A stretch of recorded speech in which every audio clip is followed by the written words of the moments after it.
The cemetery worker first noticed him on a cold Tuesday in November. A small dog, brown and white, sitting alone in front of a grave. Not moving, not barking, just sitting. The worker assumed he was lost. Walked toward him. The dog looked up, then ran away. The next morning, the dog was back. Same grave, same spot, same silence. This time, the worker watched from a distance.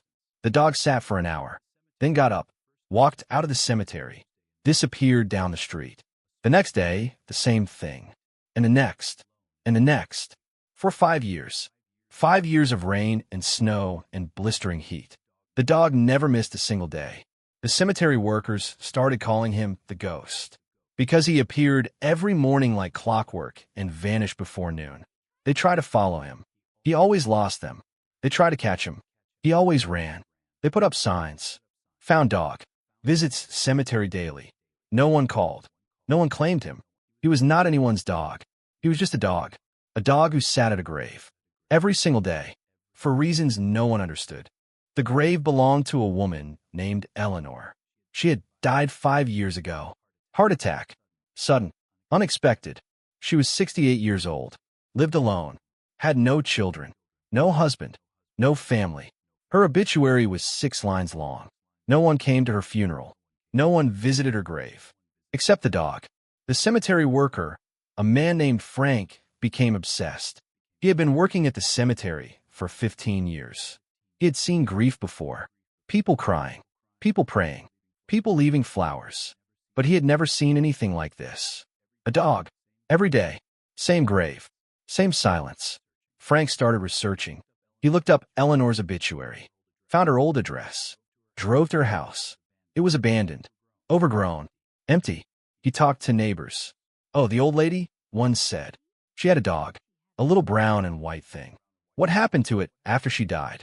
No idea. Probably ran off. Ran off. But the dog did not run off. The dog went to the cemetery and never left. Frank tried again to catch the dog. He brought treats.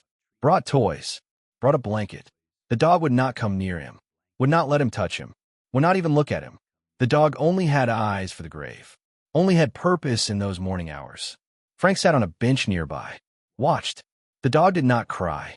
Did not whine. Did not howl. He just sat. His head slightly tilted. His eyes fixed on the headstone. It was the most heartbreaking thing Frank had ever seen. Frank started bringing coffee. Sat on the bench every morning. Did not approach the dog. Did not try to catch him. Just sat. Kept him company. The dog ignored him. For weeks. Then one morning, the dog looked at Frank. Just a glance. Then looked away. Frank did not react. Did not move. Just stayed. Day after day. Week after week. The dog started sitting closer to the bench. Not much. Just a few feet. Then a few inches. Then one day, the dog sat down next to Frank's feet. Did not look at him.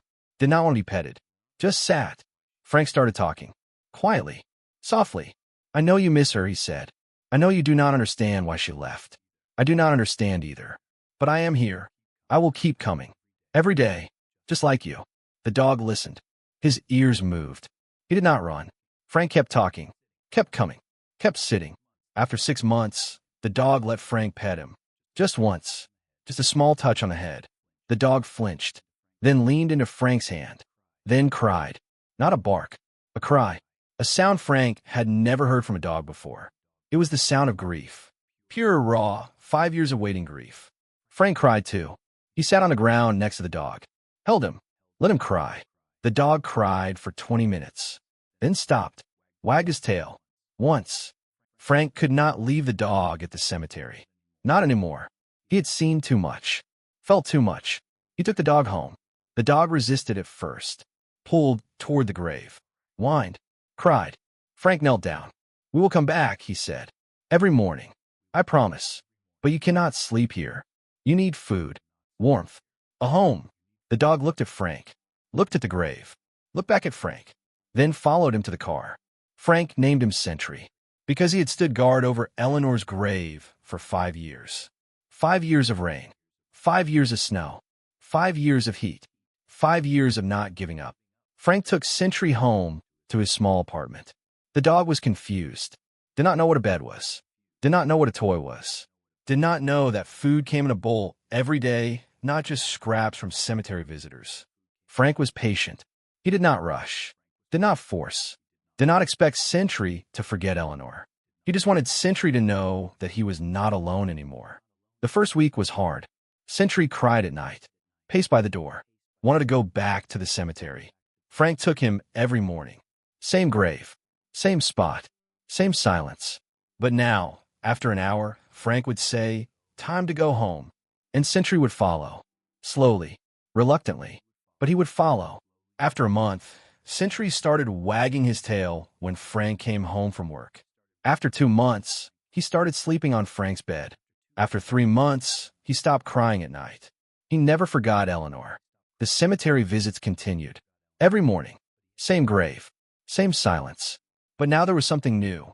After the visit, Sentry would walk with Frank to the car, would jump in, would curl up on the passenger seat, would rest his head on Frank's arm.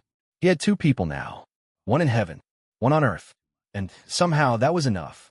The story of Sentry spread. Frank told a friend. The friend told a reporter. The reporter wrote an article. Dog visits owner's grave every morning for 5 years. The article went viral. Millions of people read it. Thousands of comments. People sent money. People sent dog food. People sent letters. People came to the cemetery to see the grave, to leave flowers, to pay their respects to a woman none of them had ever met. Eleanor, who had died alone, who had no family, who had a 6-line obituary, suddenly became famous. Because of her dog. Because of a little brown and white dog who refused to forget her. Frank was interviewed. He was awkward, uncomfortable. He did not like attention. But he answered the questions anyway. "Why did you take him home?" the reporter asked. Frank thought for a moment.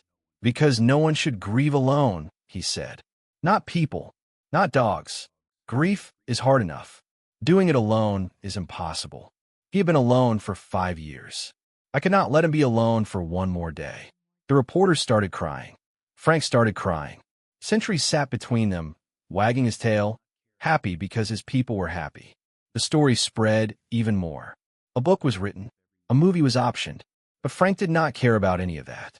He just cared about Sentry, about getting up every morning, driving to the cemetery, sitting at Eleanor's grave, keeping her memory alive, keeping his promise to a dog who had kept his promise for 5 years. Sentry is 12 years old now. His steps are slower. His muzzle is gray. He cannot make the cemetery visit every morning anymore. His hips hurt. His eyes are failing. But Frank takes him when he can. On sunny days. On special days. On the anniversary of Eleanor's death.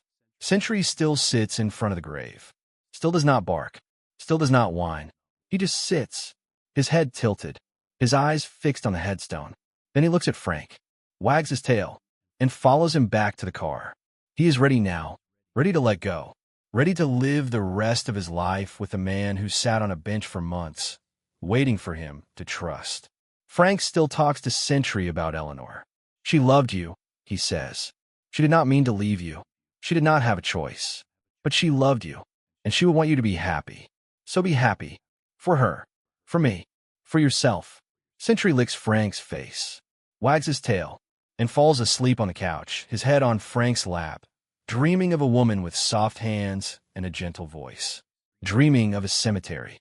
Dreaming of a promise kept. Frank adopted another dog last year. A senior dog. One no one wanted. He named her Grace. Sentry and Grace are best friends. They sleep together, eat together, guard the apartment together. When Frank takes them to the cemetery, Grace sits at the bench. But Sentry still goes to the grave. Still sits. Still remembers. Still loves. He will never stop. Not completely. Grief does not work that way. It softens. It fades. But it never disappears. And that is okay. Sentry taught Frank that. Grief is not something you get over. It is something you learn to carry. And if you are lucky, you do not have to carry it alone. Share this story. Because somewhere a dog is still waiting. Still grieving. Still hoping. And someone needs to sit on a bench and wait for them to trust.